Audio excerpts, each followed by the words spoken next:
Galerinha Planeta Bio, tudo bem com vocês?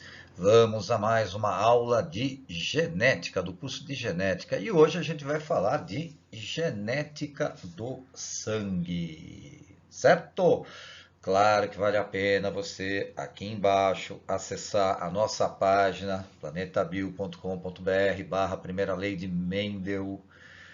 E lá você vai encontrar também interações, animações e o conteúdo relativo a essa aula, certo ou não? O sistema genético do sangue, ele obedece basicamente à primeira lei de Mendel e por isso que essa lição também se encontra naquela parte ali do site, no departamento genética, certo ou não? Então tá bom. Bom, vamos lá então. Acontece que a genética do sangue não é tão simples assim, né?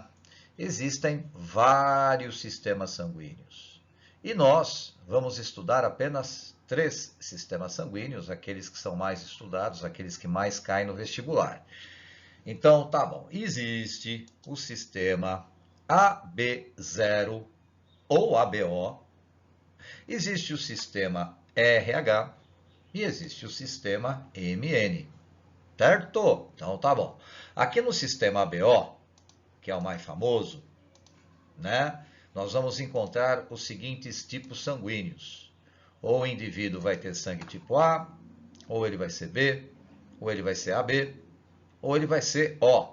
Esse O, na verdade, né, não tem problema, pode falar O, mas na verdade esse O, a pronúncia correta é sangue tipo 0. E depois você vai ver o porquê. Que tipo de sangue você tem? Você sabe? É bom saber. Eu, por exemplo, sou A positivo. Eu não sei meu MN, mas eu sou A positivo. Você sabe qual é o teu tipo de sangue? Aliás, o negócio do positivo e o negócio do negativo é outro sistema, é o RH. Para esse sistema, o RH, ou a pessoa, por exemplo, vai ter sangue tipo RH positivo ou RH negativo. Eu, por exemplo, sou do tipo A, RH positivo, certo? Eu tenho um filho que é do sangue tipo A, RH negativo. Olha só, e um outro filho que é do tipo O, RH negativo. Olha só, certo? E para o sistema MN, nós temos os seguintes tipos sanguíneos. Ou o indivíduo vai ter sangue do tipo M, ou ele vai ter sangue do tipo N, ou ele vai ter sangue do tipo MN. Certo ou não? Então tá bom. Mas vamos estudar um pouquinho com mais detalhe o sistema sanguíneo AB0, ABO.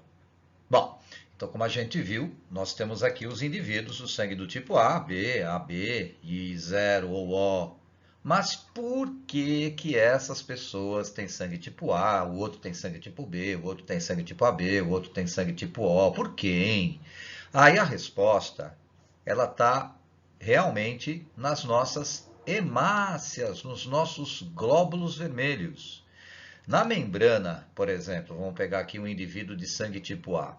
Então, lá na hemácia de um indivíduo de sangue tipo A, na membrana plasmática, existe um antígeno, uma glicoproteína, que a gente chama de aglutinogênio A. Então, como ele tem o aglutinogênio A em suas hemácias, ele é de sangue tipo A.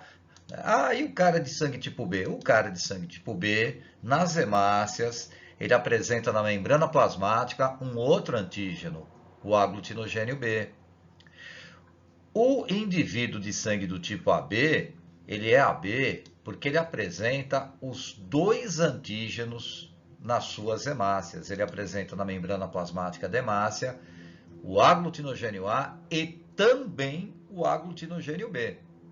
Agora, olha só o cara de sangue tipo 0. Por que 0? Porque ele não tem esses aglutinogênios em suas hemácias. Aí, as pessoas falam sangue tipo O, pode continuar falando sangue tipo O, mas aquela bolinha do significado do sistema AB é AB0, né? Não é ABO, correto? Tá bom. Bom, um outro detalhe, as pessoas de sangue tipo A, elas apresentam também no sangue, além das hemácias com aglutinogênio A, os indivíduos de sangue tipo A, eles apresentam as aglutininas anti-B. O que é isso? É anticorpo. É anticorpo anti-aglutinogênio B. E a mesma coisa lá, né, com o cara de sangue tipo B. O cara de sangue tipo B, ele apresenta lá no plasma sanguíneo anticorpos, aglutininas, contra o aglutinogênio A. Ou seja, aglutininas anti-A. E o indivíduo de sangue tipo AB, ele não apresenta esse tipo de anticorpo, ele não apresenta esses tipos de aglutininas. E o indivíduo de sangue tipo 0, ele apresenta os dois tipos de aglutinina, aglutinina anti-A, aglutinina anti-B. Perfeito? Bom, a partir daqui, né, de ter ou não ter anticorpos anti-B, anti-A, é a partir daí que nós podemos estabelecer algumas regras para a transfusão sanguínea, senão vai dar problema, né? Quer ver dar um exemplo? Vamos pegar esse exemplo aqui, ó. Eu tenho aqui dois indivíduos. Você está vendo aí que tem um indivíduo de sangue tipo A, um outro indivíduo de sangue tipo B. Digamos que esse indivíduo de sangue tipo B, ele esteja precisando de uma transfusão sanguínea, por algum motivo, uma cirurgia, um acidente. O fato é que ele precisa de sangue. Legal. E digamos que a gente vai simular aqui uma transfusão de sangue. Vai dar errado essa transfusão, ela é indevida, mas nós vamos fazer assim mesmo. Tem aí um doador de sangue tipo A. Tá bom, aí fizemos a transfusão. O que significa isso? Significa que uma partezinha do sangue do doador foi retirada, né? Digamos que seja algo em torno de 300, 400 ml, e essas hemácias que estavam presentes no sangue do doador foram transferidas para o sangue do receptor, que tem sangue tipo B. Quer dizer, em outras palavras, ele está recebendo nas suas artérias e nas suas veias hemácias que são estranhas a ele. Hemácias que têm o aglutinogênio A. Ele é portador de aglutinogênio B. E os aglutinogênios A para ele são antígenos, são substâncias estranhas. O sistema imunológico do indivíduo de sangue tipo B vai reconhecer o aglutinogênio A como substância estranha. E lembra que a gente viu naquele quadro anterior? O indivíduo de sangue tipo B, ele apresenta no seu sangue aglutininas anti-A, anticorpos anti-A. Em outras palavras, os anticorpos anti-A, que são esses aí, que parecem a letra Y, eles vão lá e atacam essas hemácias. Os anticorpos anti-A do receptor atacam as hemácias que ele recebeu daquele doador. Vai dar um problema isso daí. Por que vai dar um problema? Porque vai acontecer uma reação de aglutinação.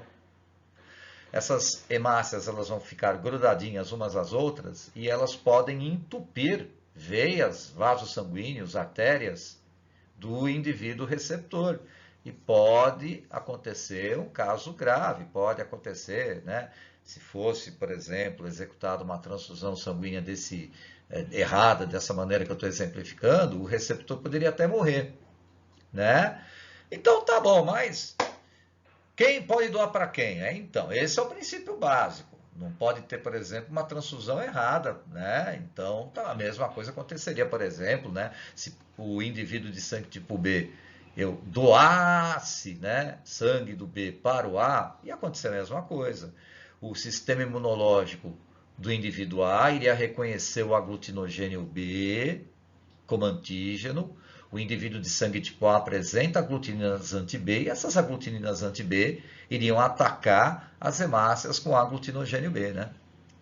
Tá bom, então quais são as regrinhas de transfusão sanguínea? Vamos lá então.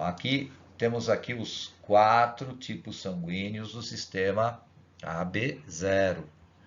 Quem pode doar para quem? O A. Para quem que ele pode doar? Claro, ele pode doar para outro indivíduo que tenha sangue tipo A. Mas ele pode também doar para um indivíduo de sangue tipo AB, sem problema nenhum. Olha aqui, ele tem aglutinogênio A.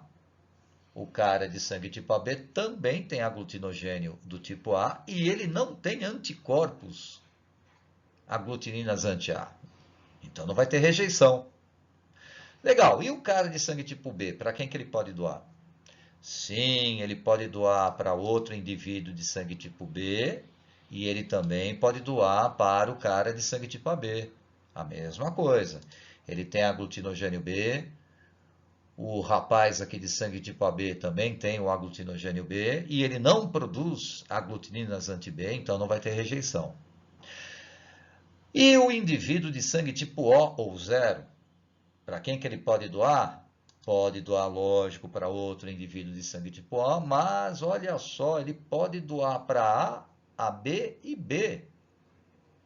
Né? Afinal de contas, ele é sangue tipo 0, ele não apresenta aglutinogênios que serão reconhecidos como substância estranha e que serão rejeitados no corpo dos receptores. E o indivíduo de sangue tipo AB, olha só pode doar para AB. Bom, então você já deve ter notado aqui, ó, que o O ele pode doar para todo mundo. Por isso que no meio médico ele é conhecido como doador universal. Mas detalhe, é o O negativo que é o verdadeiro doador universal. O O positivo ele não é, de certa forma, o verdadeiro doador universal. E você vai saber isso daqui a pouco por quê. Agora, olha só que interessante, você viu que o AB pode receber de todo mundo? Que beleza, hein? E ele só pode doar para B. Mas ele pode receber de todo mundo. Por isso que no meio médico, os indivíduos de sangue tipo AB eles são conhecidos como receptores universais. O verdadeiro receptor universal é o AB positivo, viu? Né? O AB negativo não pode receber de todo mundo, não, e depois você vai ver o porquê. O negócio do positivo e o negativo é o próximo sistema, que é o sistema RH, que a gente vai ver logo adiante. Certo? Bom, resumo da ópera. Tá aí, ó. O indivíduo de sangue tipo A, ele pode doar para A e AB, recebe de A e 0. O indivíduo de sangue tipo B doa para B e AB, recebe de B e 0. O indivíduo de sangue tipo AB só doa para B, mas ele recebe de todos os outros tipos sanguíneos, considerando apenas o sistema BO. O indivíduo de sangue tipo 0, doador universal, doa para todo mundo, né, considerando apenas o sistema B0, e recebe só de sangue tipo 0, olha só. Não é? Então, tá bom, mas professor, cadê a genética? Até agora eu não vi você falar de gene, alelo, homozigoto, heterozigoto. Calma, a gente vai ver logo adiante. Mas como que é feito o, o teste de tipo sanguíneo? Claro que esse teste de tipo sanguíneo ele deve ser feito por um profissional, de preferência, por exemplo, num laboratório, com acompanhamento de um médico ou de um profissional habilitado. Mas aqui a gente pode fazer, digamos assim, só para vocês entenderem, de uma maneira um pouquinho mais artesanal, a tipagem sanguínea desses indivíduos aí. Tá? O Diogo, Murilo, Ana e Thelma. Queremos saber qual é o tipo sanguíneo dessas pessoas.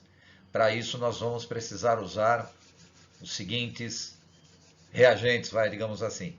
Nós temos aqui o anticorpo, a aglutinina anti-A, dentro desse vidrinho azul.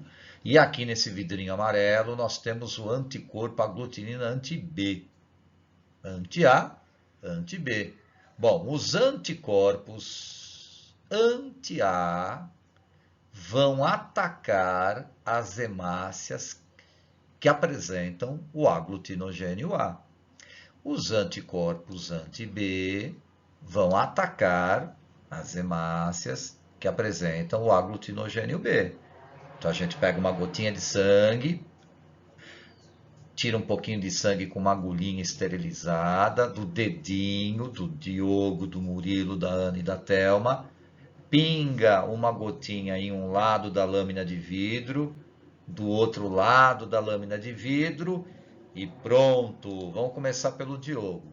Diogo, Vamos ver que tipo de sangue você tem. Ó, pinguei uma gotinha de sangue tua aqui. Eu não sei que tipo de sangue você tem, vou descobrir agora. Aqui, ó, nessa gota, eu vou pingar a glutinina anti-A. E nessa outra gota, a glutinina anti-B. Atenção, vamos lá então, Diogo. Pinguei, hein, ó. Vou pingar anti-A e anti-B, né? Tá bom, e o que que aconteceu? Nada, nada, nada. O sangue continuou do mesmo jeito. Não aglutinou. O que que significa? Que o anticorpo não encontrou o seu antígeno. Se você não tem, Diogo, nem o aglutinogênio A, nem o aglutinogênio B. Então, que tipo de sangue você tem, hein, Diogo? Ah, eu tenho sangue tipo O. Isso, o Diogo tem sangue tipo O ou zero. Agora vamos pegar o Murilo. Murilo, é a sua vez. Mesma coisa. Tá aí uma gotinha do Murilo aqui, uma outra gotinha do Murilo aqui. Vamos lá, vou pingar a glutinina anti-A, anti-B. E olha só, as duas gotinhas aglutinaram. Murilo, significa que no seu sangue tem tanto o aglutinogênio A como o aglutinogênio B. Que tipo de sangue você tem, Murilo? AB. Isso, Murilo, você tem sangue tipo AB. Parabéns. Né? Agora vamos lá, Ana, é tua vez. Vamos lá? Aglutinina anti-A, aglutinina anti-B. Opa, só a primeira gotinha aglutinou, Ana. Então, aglutinou aonde eu pinguei soro anti-A. O soro anti-A tem anticorpos anti-A. Os anticorpos anti-A encontraram o aglutinogênio A. Né? Só que ali eu pinguei a B, não aconteceu nada. Quer dizer, você não tem o aglutinogênio B, você tem o aglutinogênio A, mas não tem o aglutinogênio B. Que tipo de sangue você tem, Ana? Eu sou A. Isso. Thelma, é a tua vez. Thelma, vamos lá? Vamos lá. Ih, Thelma, você viu? Aglutinou a segunda gotinha. Ou seja, significa que o anticorpo anti-B atacou o aglutinogênio B. Mas você não tem aglutinogênio A, você só tem o aglutinogênio B. Que tipo de sangue você tem, Thelma? Eu tenho sangue tipo B. Isso, tá vendo? Então tá bom, vamos para a genética. Prometi para vocês aí a parte genética do sistema BO, que é um pouquinho diferente. É um caso que a gente chama de alelos múltiplos. Como assim? Alelos múltiplos, né? Tem vários casos de alelos múltiplos na natureza, mas um dos mais famosos, assim, casos, é o caso da herança do sistema AB0. Você lembra lá, né? Que tem o par de cromossomos homólogos lá, não é isso? Tá? Faz de conta que aqui, por exemplo, estou fazendo aqui de uma maneira bem simplificadinha, ó, um cromossomo aqui, certo? Certo. Eu vou fazer um outro cromossomo aqui, tá? Ó, outro cromossomo aqui. Então tem aqui um par de cromossomos homólogos, né? Tá. A posição do gene no cromossomo é chamado locus. Só que nesse locus gênico a gente costuma ter só um par de alelos, né? A gente costumava lá, por exemplo, lá ter vai ser o azão, o azinho. Vai ser o azão, o azão. Vai ser azinho, azinho. Mas tem dois genes, o azão e o azinho. No caso do sistema BO, nós vamos ter mais de um gene que é capaz de ocupar esse único locus. Isso é chamado de alelos múltiplos. Nesse caso, vão ser 3 genes, ó. 3 genes de alelos que ocupam o mesmo locus gênicos. Tá bom, e quais são esses alelos? O alelo IAzão, que condiciona a formação do aglutinogênio A. O alelo IBzão, que condiciona a formação do aglutinogênio B. E o alelo recessivo Izinho, que condiciona a ausência de aglutinogênio.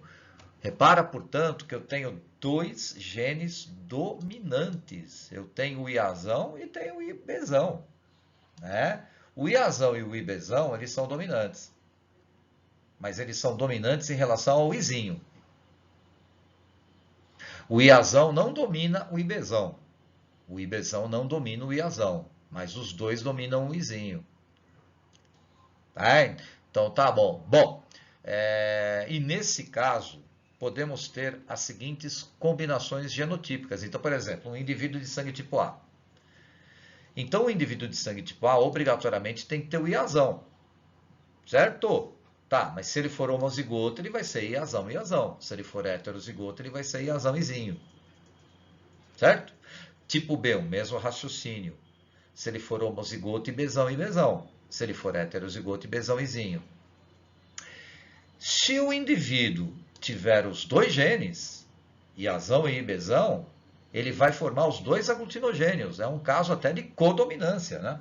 Porque os dois alelos vão se expressar e os dois alelos vão, a partir deles, produzir os seus dois aglutinogênios, o aglutinogênio A e o aglutinogênio B. E o indivíduo de sangue tipo O é o izinho, né? E é totalmente recessivo. Tá, se você chega e pergunta assim para mim, professor, tenho que saber essa tabela de fenótipos, que são os tipos sanguíneos, e genótipos de cor? Tem. Ah, é? É. Você que vai prestar vestibular, quando você pisar em campo, você já tem que ter essa tabela na sua mente. Belezinha? Então, tá bom. Tá, mas como isso cai, por exemplo, num exercício de... E esse exercício é um exercício modelo de sistema AB0. Um caso de heredograma típico, repara que na família, o indivíduo, né, ele tem marcado os seus tipos sanguíneos. Então, o 1 é A, o 2 é O, o 3 é O e assim por diante. Legal. Bom, ou seja, o heredograma mostra os tipos sanguíneos do sistema ABO, AB0 dessa família. O que o exercício pede para a gente? Os genótipos. Tá vendo como é importante saber aquela tabelinha de cor? Certo? Você lembra qual que é o genótipo dos indivíduos de sangue tipo O? Ah, você lembra? Isso mesmo, né? Eles são do tipo izinho. Correto? Então tá bom. Agora vamos resolver esse lado primeiro. Esse indivíduo tem sangue tipo A. Ou ele é iazão, ou ele é iazão, izinho. Note que ele é pai de um indivíduo que é de sangue tipo O, izinho. Esse indivíduo, o 6, ele recebeu um izinho do 2, outro izinho do 1. Então, obrigatoriamente, esse número 1 tem o izinho. Então, obrigatoriamente, o 1 é heterozigoto, iazão, izinho. Beleza? O mesmo raciocínio se aplica ao número 5 e ao número 7. Afinal de contas, eles são do sangue tipo A, mas eles apresentam uma mãe de sangue tipo O, izinho. E certamente a mamãe transferiu um izinho para esses dois, para todos os filhos. Portanto, esses indivíduos, o 5 e o 7, eles também são iazão, izinho, heterozigotos. Legal. Pro outro lado aqui, ó, número 4, sangue tipo AB, tranquilo, né? O AB é heterozigoto, iazão e bezão. E esses indivíduos de sangue tipo B, tranquilo, eles vão ser heterozigotos. Eles não podem ser homozigoto e bezão, de jeito nenhum. Afinal de contas, o pai é izinho e o pai lhes deu o izinho. Então, com certeza, esses indivíduos eles são heterozigotos do tipo ibezão, izinho. Resolvido o item A, vamos de item B. Qual a probabilidade do casal 7 e 8 gerar uma criança de sangue tipo O ou 0? Tranquilo, né? Então, vamos lá. O 7, a gente pode... E o 8, está aqui marcadinho aqui o genótipo desses indivíduos. Nós podemos, classicamente, resolver isso através dessa tabelinha, né, que parece com o joguinho da velha.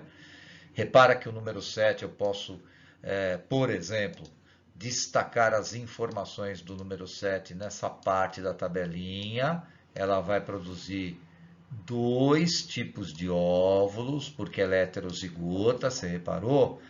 Então, metade dos espermatozoides carrega o iazão, a outra metade carrega o izinho. O número 8, ele é ibezão, izinho.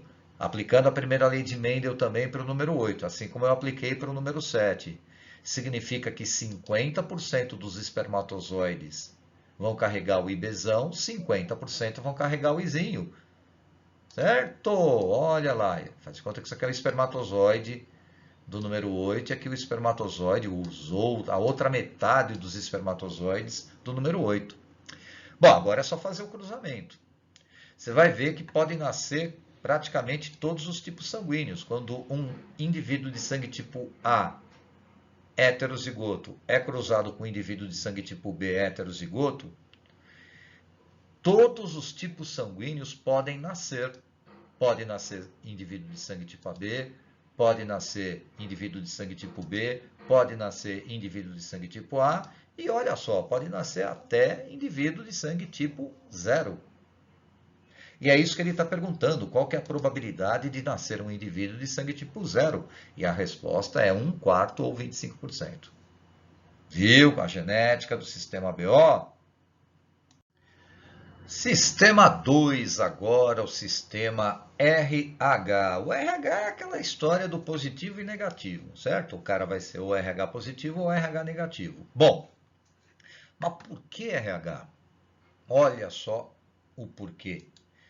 Trata-se do sistema determinado por uma proteína presente na membrana plasmática das hemácias e é uma proteína denominada fator RH.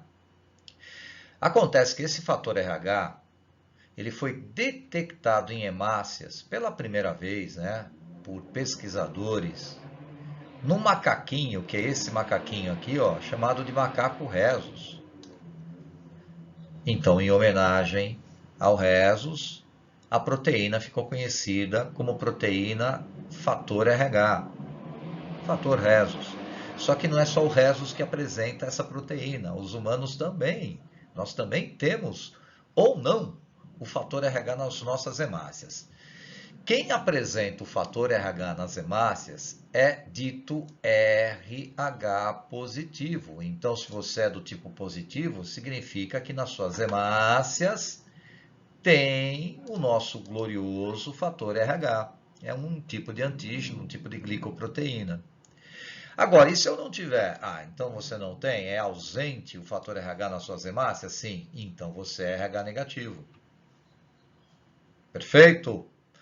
Então tá bom. Mas, indo adiante, é importante destacar que o fator RH pode também fazer diferença nas transfusões sanguíneas. Por exemplo, um indivíduo de sangue RH positivo, a princípio, ele só pode doar para quem é RH positivo. Se ele doar para um indivíduo RH negativo, o RH negativo, a pessoa que é RH negativo, vai reconhecer o fator RH como antígeno, como substância estranha, e vai produzir anticorpos anti-RH. Por isso que não é recomendável que o indivíduo de sangue tipo RH positivo doe para quem tem tipo RH negativo. Por outro lado, os indivíduos de sangue tipo RH positivo, eles podem receber tanto de RH negativo como de RH positivo. Agora, os indivíduos RH negativo, no aspecto sistema RH, liberou a geral. Eles podem doar, né, tanto para indivíduos RH positivo, como também RH negativo, sem problema. A única coisa é que eles só podem receber sangue RH negativo. Se eles receberem sangue RH positivo, eles vão reconhecer o fator RH como estranho, vão produzir anticorpos anti-RH e os anticorpos anti-RH vão atacar o fator RH das hemácias que ele recebeu erroneamente. Perfeito? Bom, é determinado geneticamente também o sistema RH? Com certeza, mas não pelos mesmos genes que determinam o sistema AB0. É outro locus. E nesse caso, nós vamos ter envolvido apenas um par de alelos, uma herança, por exemplo, normal. O alelo Rzão determina a formação do fator RH nas hemácias e quanto que o alelo Rzinho determina a ausência. Bom, os fenótipos são os tipos sanguíneos, ou o indivíduo vai ser RH positivo ou ele vai ser RH negativo. Quais são os genótipos? O RH positivo ele não é determinado pelo alelo Rzão, então se ele for homozigoto ou heterozigoto, tipo isso, ele vai desenvolver o fator RH, ele vai ser do tipo RH positivo. Genótipo de um indivíduo RH negativo é Rzinho, Rzinho, ele não forma o fator RH. Belezinha? Bom, você já deve ter ouvido falar numa doença que pode afetar os recém-nascidos, chamado de eritroblastose fetal ou DHRN, que significa doença hemolítica do recém-nascido. Já ouviram falar? Isso só acontece com a seguinte condição: obrigatoriamente a mãe tem que ser RH negativo e o feto tem que ser RH positivo. E um detalhe importante: geralmente depois da primeira gravidez. A primeira gravidez de feto RH positivo, o feto nasce saudável. Geralmente é a partir da segunda gestação, segunda gravidez de um feto do tipo RH positivo. Ah, mas por que isso acontece? O que vai acontecer com a criança? Quais são os sintomas que a criança nasce quando elas são portadoras de DHRN? Então vamos lá. Imagine a seguinte situação. Temos aí uma primeira gravidez de uma mamãe RH negativo, ela está esperando um filhinho RH positivo. Está tudo certo, tudo saudável. O feto está bem, a gestação está boa, a gravidez está transcorrendo de uma maneira desejável.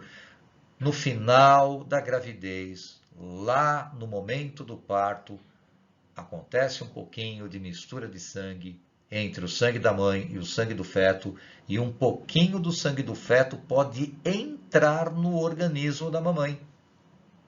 Ou seja, hemácias de um feto RH positivo estão entrando no organismo da mamãe que é RH negativo.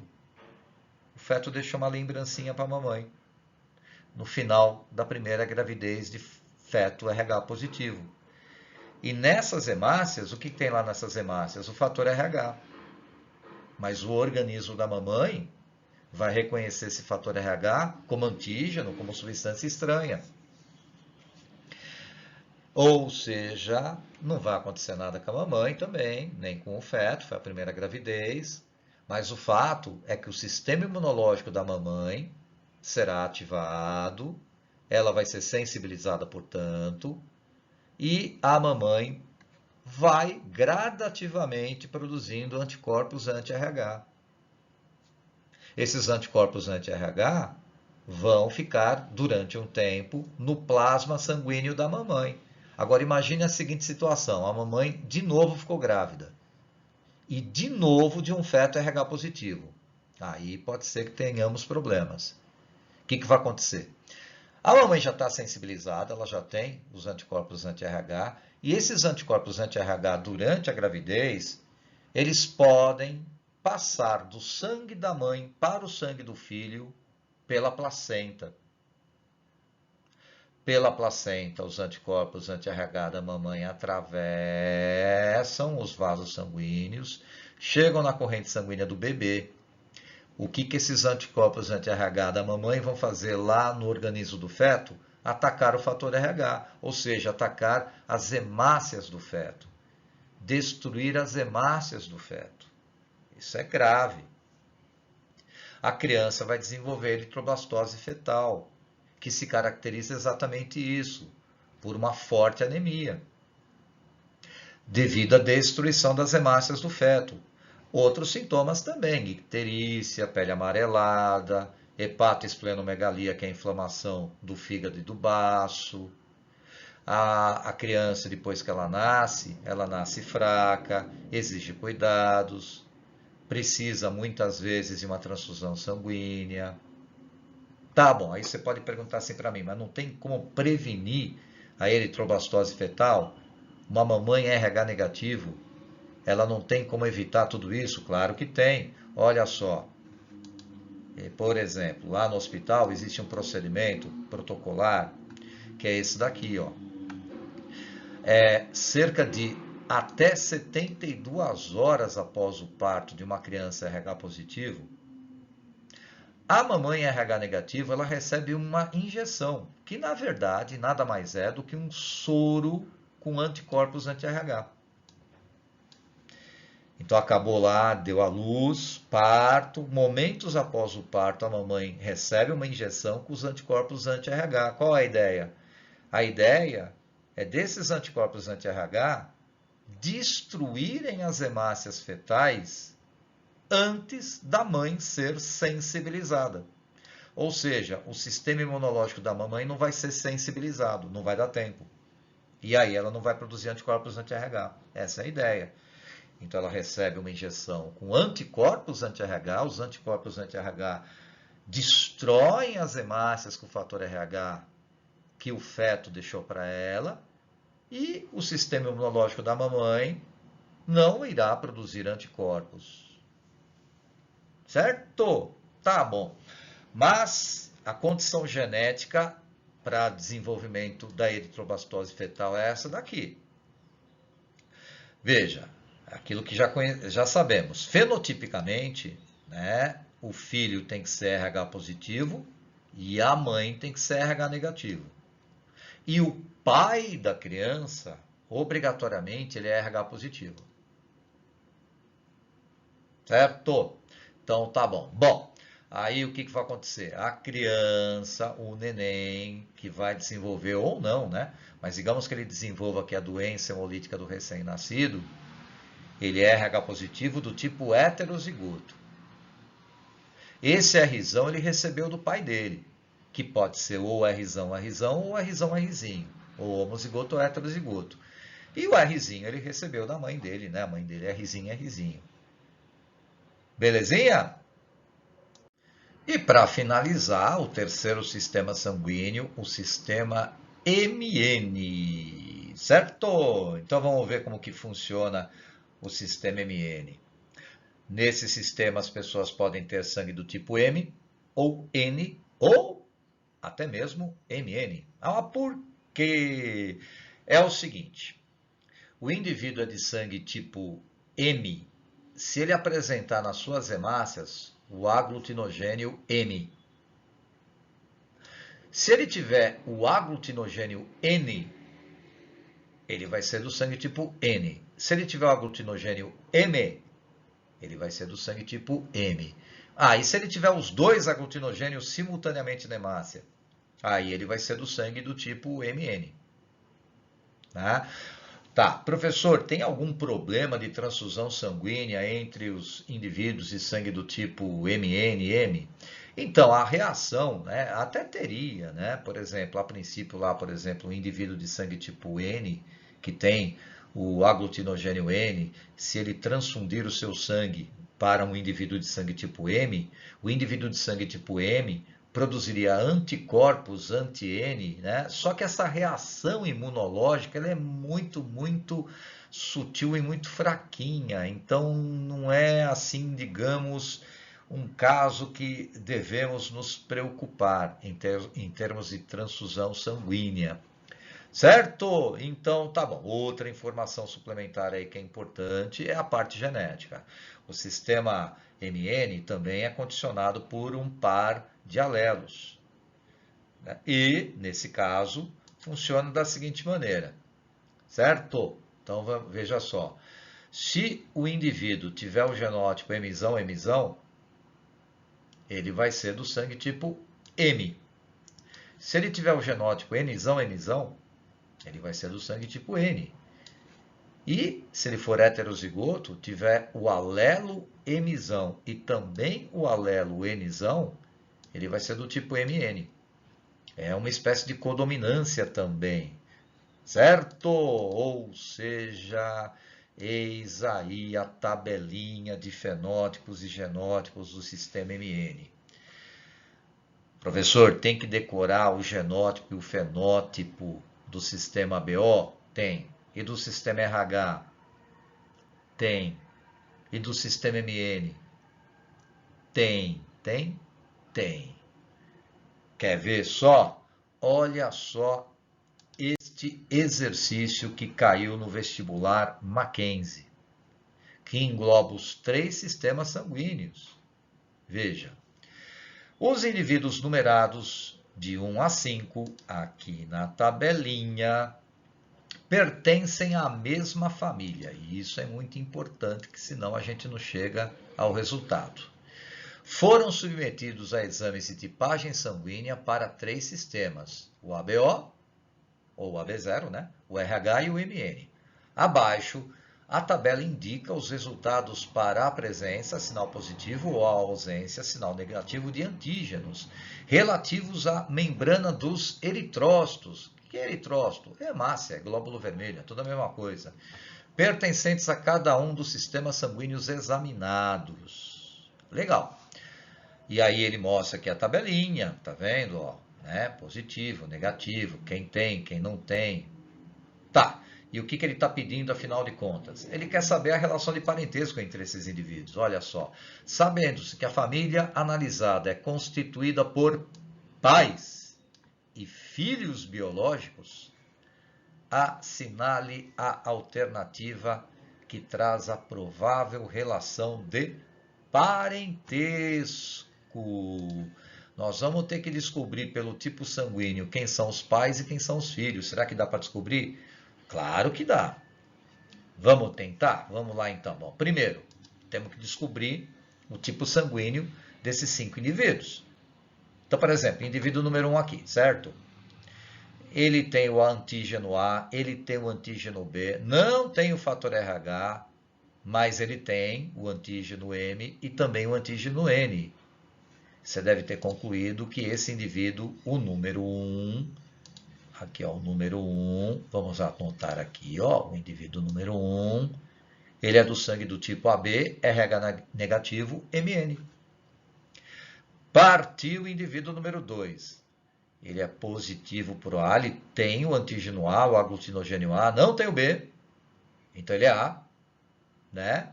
Tem o fator RH, então ele é RH positivo. E é MN aqui, ó, né? Ele tem tanto M como N, certo ou não? Perfeito. Então, você deve ter concluído que o indivíduo número 2 aqui, ele é do tipo A, RH positivo, MN. Legal. Partiu o indivíduo número 3. Indivíduo número 3, indivíduo número 3. Ele não tem o antígeno A, tem o antígeno B, então ele é B. Tem o fator RH, então ele é RH positivo. Tem o M, mas não tem o... Tem o M e também tem o N, então ele é MN. Então você deve ter concluído que o indivíduo número 3, ele apresenta esse tipo sanguíneo. Ele é B, RH positivo, MN.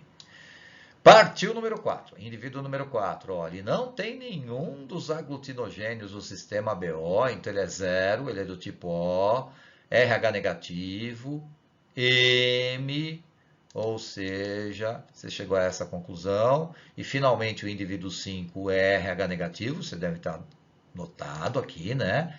Ele é RH positivo, perdão, mas ele é O, né? Ele é O, RH positivo e M, certo? Ou seja, tá aí, O, RH positivo e M. Tá bom, descobri o fenótipo, agora vamos ao genótipo de cada um deles, né? O indivíduo número 1 aqui, ó, se ele tem este tipo sanguíneo, podemos chegar à seguinte conclusão: ele apresenta este genótipo. Ele é IAzão e Bzão para o sistema AB0. Ele tem o genótipo Rzinho, ele é RH negativo para o sistema RH. E ele tem o genótipo MN para o sistema MN. É a mesma coisa que temos que fazer com os outros indivíduos. O indivíduo número 2, ele é A, RH positivo, MN. Certo ou não? Certo. Então, tá bom. Bom, então, se ele é A, RH positivo, MN, a princípio, ele tem esse genótipo aqui, né? Ele é IAzão alguma coisa, Rzão alguma coisa, MN. O indivíduo número 3 é IBzão alguma coisa, Rzão alguma coisa, MN. O indivíduo número 4, esse é fácil, ele é O. Então, ele é Izinho, Izinho, Rzinho, Rzinho, Mzão, Mzão. E o 5 é fácil, ele é O. Então, ele é Izinho, Izinho, Rzão alguma coisa, Mzão, Mzão. Agora, daqui a gente já pode chegar à seguinte conclusão.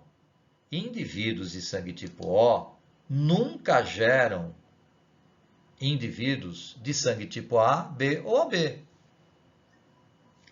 Então, o 4 e o 5 aqui, ó, eles não podem ser, respectivamente, pai e mãe. Senão não ia nascer essa galera, né? Tá? Então tá bom. O indivíduo número 1, ele não pode ser nem pai nem mãe, porque um indivíduo do tipo AB, ele não pode gerar, por exemplo, indivíduos de sangue tipo O. Correto? Então tá bom. E assim por diante. A gente poderia pegar também o sistema RH, ó, né? Por exemplo, um indivíduo que é RH negativo, se ele se casasse com um indivíduo RH negativo, ele não ia gerar filhos RH positivo. Bom, aí se a gente olhar bem, a gente vai concluir o seguinte. Os indivíduos 2 e 3 parecem ser os pais, né? Você vai ver que vai dar tudo certo. Olha lá, se o pai, por exemplo, aqui, ó, tem sangue tipo A, né? E a mãe tem sangue tipo B, pode nascer, por exemplo, criança izinho, izinho. E nesse caso aqui, seria Iazão, izinho e Bzão, izinho. Né? Olha lá, se, por exemplo, eles são RH positivo, e se eles são RH positivo do tipo Rzão, Rzinho, eles poderiam gerar, por exemplo, tanto criança RH positivo, Rzão alguma coisa, como criança RH negativo. E se eles são do tipo MN, eles podem gerar tanto criança de sangue tipo M, como criança do sangue tipo MN, como criança, por exemplo, do sangue tipo N. Então, provavelmente, você deve ter chego à seguinte conclusão. A resposta desse exercício é A. Os pais são 2 e 3, 1, 4 e 5 são os filhos. É a combinação genética possível para esse exercício. Belezinha, gente? Então tá bom. Um grande beijo para vocês. Tchau, tchau.